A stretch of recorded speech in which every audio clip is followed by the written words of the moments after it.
The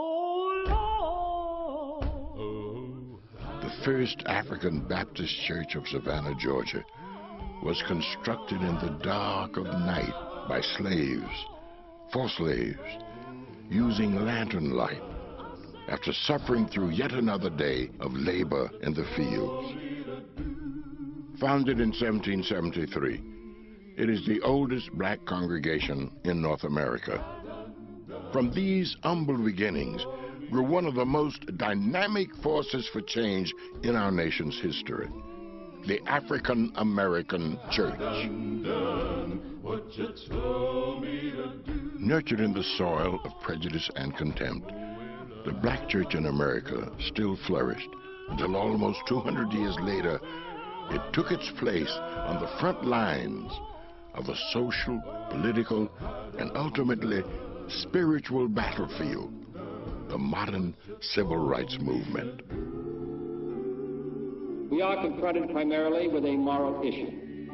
It is as old as the scriptures and is as clear as the American Constitution. The heart of the question is whether all Americans are to be afforded equal rights and equal opportunities. I think the African American Church was the bedrock of the entire civil rights movement.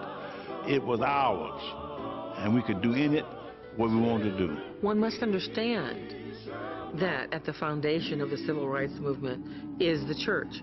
Perhaps it is the movement.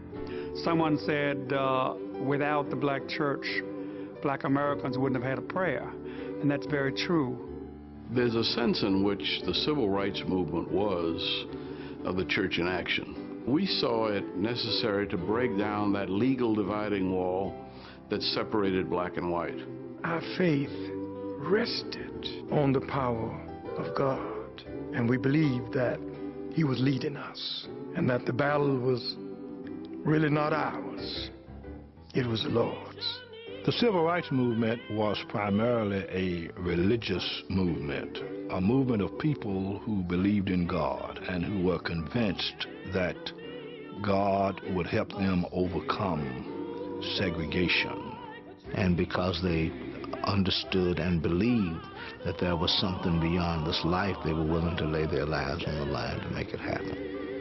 It was to redeem the very soul of America, to change people, to bring about what I like to call a nonviolent revolution, a revolution of the spirit, a revolution in the minds and hearts and souls of people.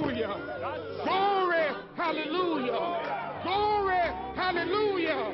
Glory, hallelujah! This truth is marching on.